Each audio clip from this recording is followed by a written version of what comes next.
Today I'm here with JR, John Francis. Hello. He plays center for football team. How are you feeling today, JR? Feeling good. Crispy game day. Ready to go kick their ass. I'm excited. All right. How are you feeling before the game? Like, any jitters? There's always jitters. I mean, there's jitters when we played Quartz Hill last year. Yeah, I mean, they were dogs, so. But, I find jitters kind of helpful because beginning of the week I was, kind of thinking Crespi was just, bad, easy win. But then I started watching the film and I realized, they're going to be a bit of a challenge, so I'm excited for that challenge.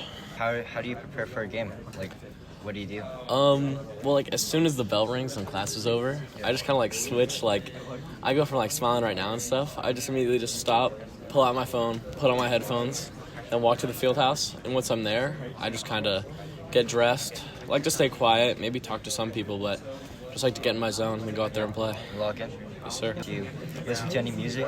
I do. I was a big rap fan for a while. I'm trying to get into more rock, but some Yeet, some Kiss, some AC/DC, stuff like that. Yeah.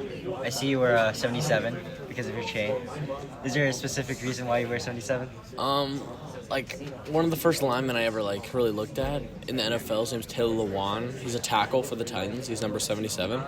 In freshman year, that was all I pretty much knew. So when I was one of the first people to go pick, I was just 77 sick. And then this year, I kind of wanted 62 for Jason Kelsey, but 77 was my second pick.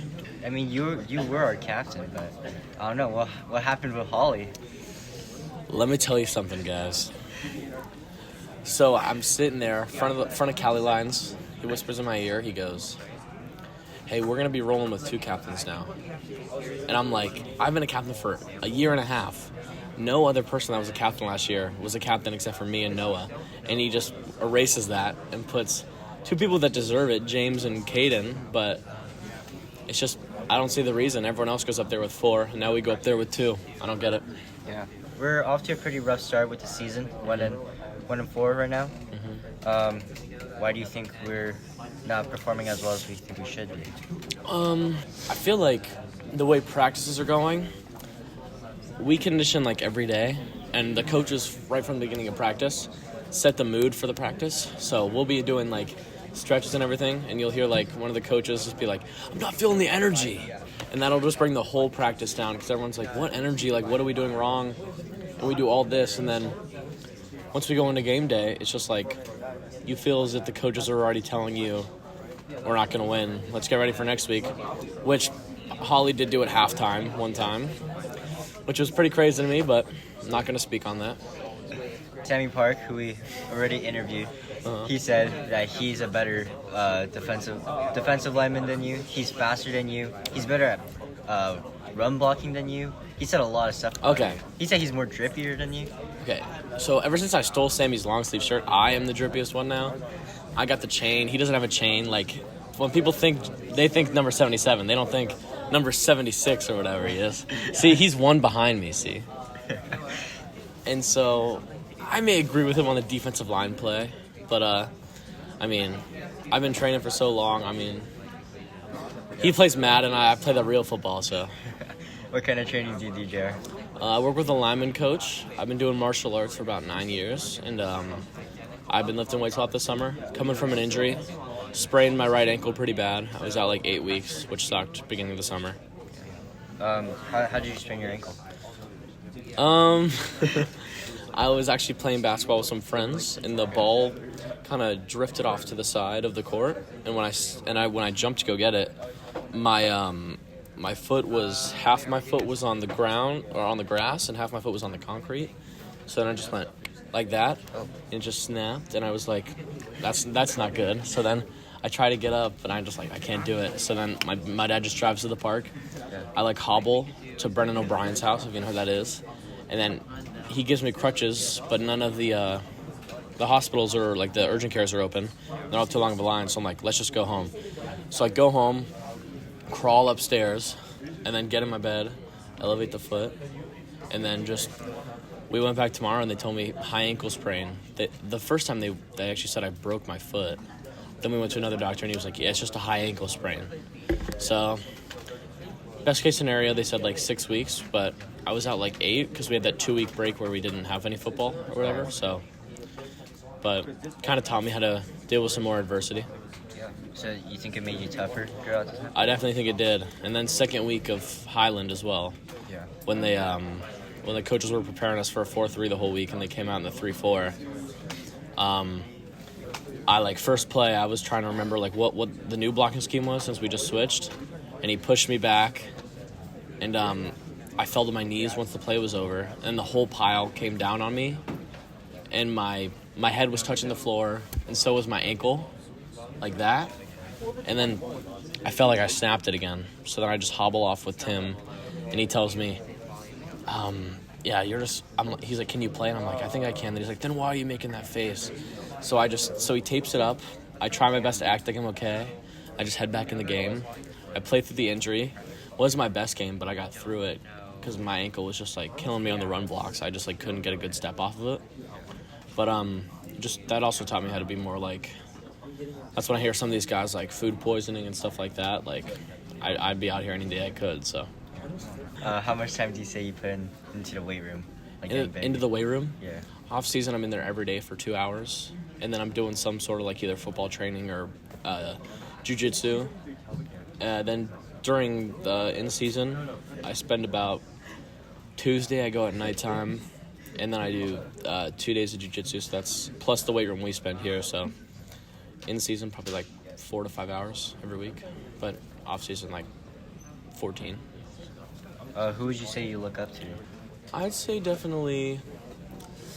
Last year was Sam Yoon was a big inspiration for me. I was a Sam Yoon fanboy, but he just kind of taught me that you can be a good player and also be a good person, because you see all this stuff where it's people pancaking then humping them or doing all that stuff. But he just taught you play well and you play with class, and that's what everyone looks for. So I'd say he's my inspiration when it comes to football. And then in life, probably my dad. He's kind of come through a lot of adversity. He switched jobs, he had all this stuff, and the ability to break through that stuff is really inspiring to me. So we have some weird, or I wouldn't say weird traditions, but some traditions at Loyola, cutting your hair freshman year. Yeah. We prayed a rosary on the bus for away games. Let me tell you about the rosary, man. The whole captain's thing's it's not that big of a deal. All we do is just go out there, and I still act like a captain when we're at practice, breaking them and stuff. But rosary, on my bus, I had to say the whole rosary, and no one would join in. There'd be 3 people joining in with me.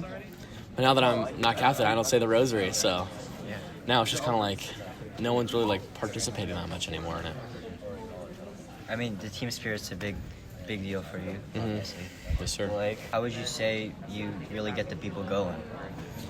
I'm not a big halftime speech guy. Yeah. I don't We leave that to Cole. We leave that to Cole. Cole has some good halftime speeches. Woody not so much, but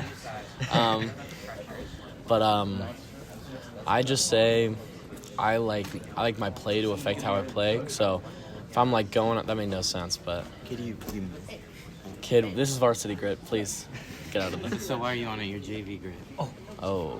You'd be surprised, bud. You don't have that varsity grit like we do. See, we may be on the sophomore team, but we got that varsity grit. That makes no sense. I'm coining that term. If you have that varsity... All right, so what was I talking about? I was talking about how I'm not really a big speech guy. I like my attitude in the huddle to kind of say that. I'd see Simic and Cassius playing tickle or whatever they call it. So I would always just hit them on the thing, be pay attention to the play. And anytime someone in the huddle's guys, that was my fault. I'm sorry. 2 plays ago, something. Look who it is. You gotta say Sammy was here, old varsity great player. Get him out of here. And things of that nature. In the huddle, I try to kind of make everyone forget about what happened last play, because someone will come in, either drop pass, miss block, bad throw. Yeah. I'll just be guys, that was last play. We need to make something better with this play, so let's go do it and stop talking about it. Yeah. And so I'd say that's how I'd kind of hype them up. Little ways, not the big, flashy, who got my back? But, still. Jared, are you looking at any colleges? I'd say I'm not right now. I'm more focused on the season, pretty much. I'm just trying to get through it, then let the off-season do what it does, but I'm just trying to win today. I'm excited for that. Do you have any goals, on varsity? Definitely be able to start next year, and then be able to be a captain my senior year. I like that. I think we're about done, but do you have any advice for any freshmen or anybody that Yes, I wants to do. football? When I was in freshman practice, I gave him like 3 good days of just complete like listening and everything that I could do. So I made sure Barragon would know my name and he'd be like, Francis, that's Francis. So he'd be like, all right guys, 6 lines. I'd be one of the people in front. He'd be like, I need a line, just anyone could come out here. And then he was like, does anyone want to try this drill or whatever before anyone else does it? So that's how I kind of made my presence known, and that's how I got picked for captain freshman year and stuff like that. All right. Thank you, Jared. Thank you.